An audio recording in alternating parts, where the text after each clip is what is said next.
Chapter 7. The Lead Coffin People. As the team had suspected, the small coffin contained the skeleton of a child.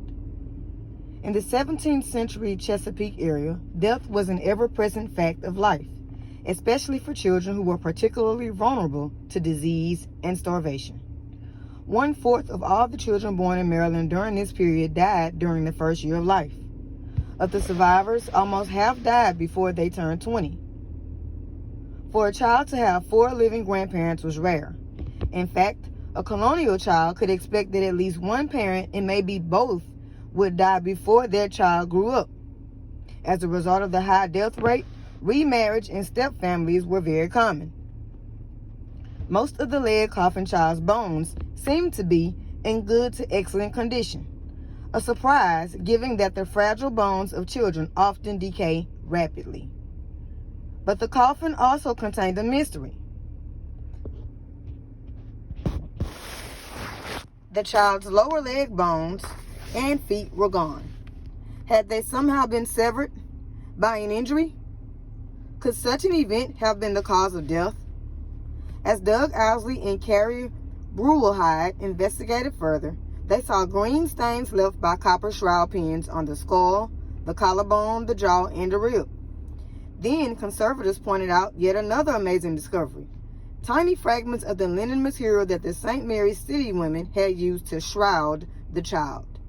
Traditionally, English women prepared the dead for burial. Fabric from 17th century colonial burials rarely survives the effects of time and decomposition. Occasionally, however, some fragments do. The lead coffin linen fragments were most likely preserved by the shroud pins in a fascinating example of the way the circumstances of a burial affect what remains, and does not, centuries later. As Silas Hurry, the director of the archaeology laboratory at St. Mary's City, explained, copper is a fairly toxic, poisonous metal. When there are copper pins in contact with fabric, critters, insects, fungi, and microscopic organisms don't eat the cloth in contact with the copper. As the copper corrodes or decays, the fabric strands around it are preserved, almost like a fossil. Wondering how old the child had been, Brewelhide turned her attention to the cranium. Children's smaller craniums can also offer detailed information about a person's age at the time of death. An adult human skull is made of 28 bones, which includes the 6 ear bones. The bones of an adult's cranium are solidly fused together. At birth, however, an infant's skull needs to have a degree of flexibility to pass through the birth canal without being damaged. Further flexibility is needed as the infant grows and the skull changes. Thus, the bones of an infant's cranium are not fused together. Instead, fibrous joints called sutures fill the spaces between the bones. Sutures appear on the cranium as zigzagging lines. They're easy to see on the skulls of children, teenagers, and young adults. As a person gets older, the suture lines often become more intricate. This holds the cranium's bones more tightly together. Some of the sutures on the skull of an elderly person may fade and disappear completely. Thus, a forensic anthropologist can study sutures to estimate a person's age. In this way, Brewelhide determined that the child was very young, no more than a toddler. But how young?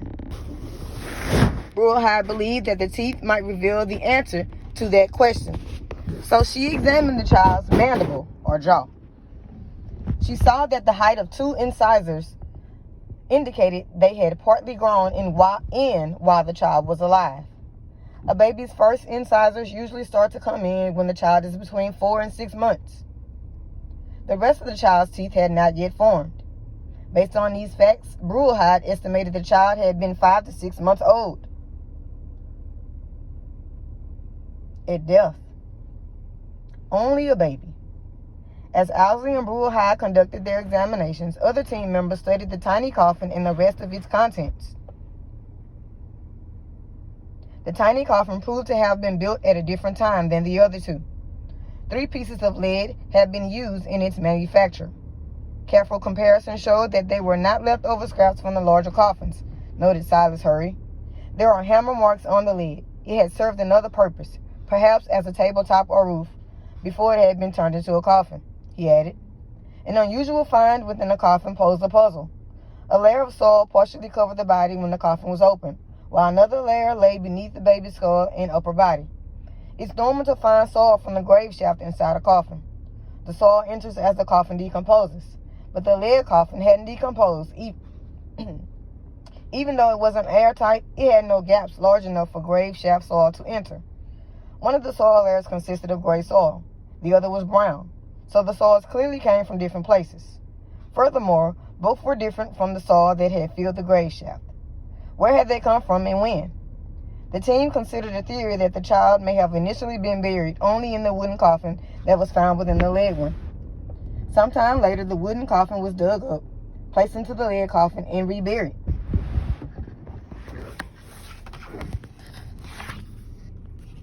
The soil could have fallen into the wooden coffin during this process. Another possibility was that the soil had been used to prop the child's head and upper body higher in the coffin prior to burial so that the grieving family members could more easily see the child when they paid their last respects. Given the two separate soil layers, both theories could have been correct. To gather more data, the team sent samples scrapped from the surface of each layer to a laboratory for pollen analysis. Pollen, the tiny yellow grains found on the reproductive parts of plants, is produced by different plant species at varying times of the year. Any pollen that was floating in the air at the time the soils were placed in the coffin would have settled onto the surface. Identifying the pollen might therefore help the team determine during what season the soils were placed into the infant's coffin. Gerald Kelso, the team's palynologist or pollen specialist, found that the two soils contained different types of pollen. One soil had pollen from an oak tree. The other had pine tree pollen. These tree species released their pollen at different times during the spring, suggesting that the soils were placed in the coffin at those times. Unfortunately, the soil analysis couldn't tell the team exactly where the soils came from or how they entered the coffin. Although this question continues to puzzle the team, they believe they figured out the answer to an earlier mystery, that of the baby's missing leg and foot bones. Because the coffin wasn't airtight, it must not have been watertight either. Over time, water droplets had seeped into the coffin and dampened the soil. Gravity pulled the water down through the slanted layer of soil to the area where the baby's lower legs and feet lay. The damp conditions caused the lower leg bones and feet to deteriorate and eventually disappear. The upper part of the skeleton remained intact because it wasn't exposed to as much moisture. Even when a baby's entire skeleton is well preserved, determining whether the child was a boy or a girl is almost impossible. The differences in skulls and pelvic bones that forensic anthropologists rely upon for this purpose generally aren't noticeable until a person has reached the teen years or beyond. That said, Owsley could make an educated guess. The lead coffin baby had small teeth and a pointed chin. These factors, plus a wide angle in one area of the hip bone, suggested that the baby was more likely to have been a girl than a boy. Could Owsley and Brulhide discover why the baby had died? As they examined the baby's cranium, they noticed a number of abnormal holes. Some were very tiny. Others were as large as 0.2 inches. Abnormal holes of this kind are a sign of serious disease. They indicate that the child's bones were not forming properly as she grew. One condition that causes abnormal holes, like the ones found in the lead coffin baby's cranium, is rickets, a disease resulting from lack of vitamin D, calcium, and sunlight. Rickets causes unhealthy bone changes in children. For example, the skull bones become thin, so they break easily. The ends of the ribs become flared, wider than normal. Other bones become soft enough to bend and bow into abnormal shapes. When Owsley and Brulhide examined the baby's ribs, they found that the ends were flared exactly as one would expect in a child who suffered from rickets. Historical documents show that colonial mothers often kept their babies swaddled or wrapped tightly in cloth. Swaddling would have prevented the baby's body from absorbing sunlight, which along with poor nutrition could cause rickets.